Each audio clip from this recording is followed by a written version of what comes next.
Good morning Kerala. ഇന്ന് November 8. Thiruvananthapuram light metro ആദ്യഘട്ട അലൈൻമെന്റിന് സർക്കാർ അംഗീകാരം. തിരുവനന്തപുരം ലൈറ്റ് മെട്രോ പദ്ധതിയുടെ ആദ്യഘട്ട അലൈൻമെന്റിന് കേരള സർക്കാർ അംഗീകാരം നൽകി.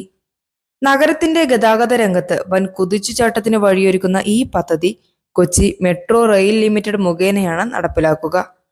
പാപ്പനംകോട് മുതൽ ഈഞ്ചക്കൽ വരെ 31 കിലോമീറ്റർ ദൂരത്തിലാണ് ആദ്യഘട്ട ലൈറ്റ് മെട്രോ പാത നിർമ്മിക്കുക. ഈ പാതയിൽ ആകെ 27 സ്റ്റേഷനുകൾ ഉണ്ടാകും. ടെക്നോ പാർക്ക്, വിമാനത്താവളം, തമ്പാനൂർ, സെക്രട്ടേറിയറ്റ്, മെഡിക്കൽ കോളേജ് തുടങ്ങിയ നഗരത്തിലെ പ്രധാന കേന്ദ്രങ്ങളെ ലൈറ്റ് മെട്രോ ബന്ധിപ്പിക്കും.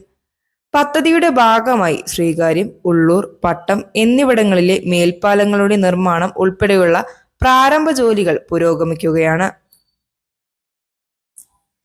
ബെവ്കോ ജീവനക്കാരെ തിരഞ്ഞെടുപ്പ് ഡ്യൂട്ടിയിൽ നിന്ന് ഒഴിവാക്കി. കേരളത്തിലെ തദ്ദേശ സ്വയംഭരണ തിരഞ്ഞെടുപ്പിൽ ബീവറേജസ് കോർപ്പറേഷൻ ജീവനക്കാരെ തിരഞ്ഞെടുപ്പ് ഡ്യൂട്ടിയിൽ നിന്ന് കേരള സംസ്ഥാന തിരഞ്ഞെടുപ്പ് കമ്മീഷൻ ഒഴിവാക്കി നൽകി.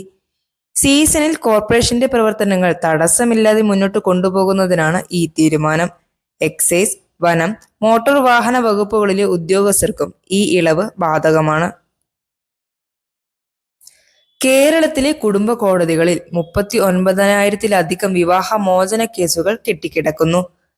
സംസ്ഥാനത്തെ കുടുംബ കോടതികളിൽ 2025 മധ്യത്തോടെ 39,067 വിവാഹമോചന കേസുകളാണ് തീർപ്പാക്കാതെ കെട്ടിക്കിടക്കുന്നത്.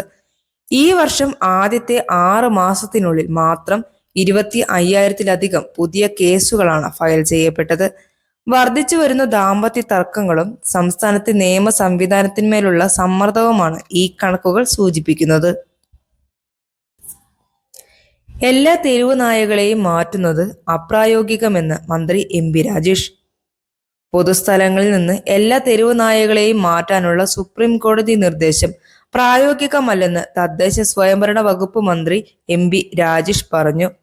മൃഗസംരക്ഷണ കേന്ദ്രങ്ങളോടുള്ള പൊതുജനങ്ങളുടെ എതിർപ്പും മറ്റു പരിമിതികളും ഈ വിഷയത്തിലെ പ്രധാന വെല്ലുവിളികളായി മന്ത്രി ചൂണ്ടിക്കാട്ടി. ശമ്പള പരിഷ്കരണം നടപ്പാക്കാത്തതിൽ പ്രതിഷേധിച്ച് കേരളത്തിലെ മെഡിക്കൽ കോളേജ് അധ്യാപകർ നവംബർ 13 പണിമുടക്കും. ശമ്പള പരിഷ്കരണവും പെൻഷൻ വിതരണവും വൈകുന്നതിൽ പ്രതിഷേധിച്ച് Kerala government medical college teachers association ഒരു ദിവസത്തെ പണിമുടക്ക് നടത്തും. അത്യാഹിത വിഭാഗം ഒഴികെയുള്ള OP വിഭാഗത്തിലെ ചികിത്സയെ ഇത് ബാധിക്കാൻ സാധ്യതയുണ്ട്. തദ്ദേശ തിരഞ്ഞെടുപ്പിന് മുന്നോടിയായി BJP ന്യൂനപക്ഷ ഔട്ട്റീച്ച് ആരംഭിച്ചു. തദ്ദേശ സ്വയംഭരണ തിരഞ്ഞെടുപ്പ് അടുത്തിരിക്കെ കേരളത്തിൽ മുസ്ലിം, ക്രിസ്ത്യൻ വിഭാഗങ്ങളെ കേന്ദ്രീകരിച്ച് BJP ന്യൂനപക്ഷ ഔട്ട്റീച്ച് പരിപാടികൾ ആരംഭിച്ചു.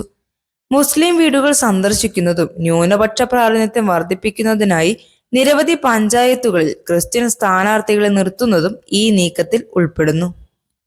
ഇന്ത്യയുടെ ദേശീയ ഗീതമായ വന്ദേ മാതരത്തിന് 150 വയസ്സ് തികഞ്ഞ വേളയിൽ രാജ്യമെങ്ങും വിപുലമായ പരിപാടികളോടെ സ്മരണാ ദിനം ആചരിച്ചു. രാജ്യത്തിന്റെ സ്വാതന്ത്ര്യ സമര ചരിത്രത്തിലെ ഗാനത്തിന്റെ പങ്ക് ഓർമ്മിച്ചായിരുന്നു ആദരം. പ്രധാനമന്ത്രി നരേന്ദ്രമോദി ഈ സന്ദർഭത്തോടനുബന്ധിച്ച് പ്രത്യേക ഡിജിറ്റൽ പോർട്ടൽ, സ്മാരക നാണയം, തപാൽ സ്റ്റാമ്പ് എന്നിവ പ്രകാശനം ചെയ്തു. ഇന്ത്യയുടെ സ്വാതന്ത്ര്യ സമരത്തിലും ദേശീയ സ്വത്വത്തിലും ഗാനം വഹിച്ച സുപ്രധാന പങ്ക് ചടങ്ങുകളിൽ അനുസ്മരിച്ചു. രാജ്യത്തുടനീളമുള്ള സ്കൂളുകളിലും സ്ഥാപനങ്ങളിലും സാംസ്കാരിക പരിപാടികളിലും കൂട്ടായ ഗാനാലാപനങ്ങളും സംഘടിപ്പിച്ചു. വാർത്ത തുടരും. Signing off.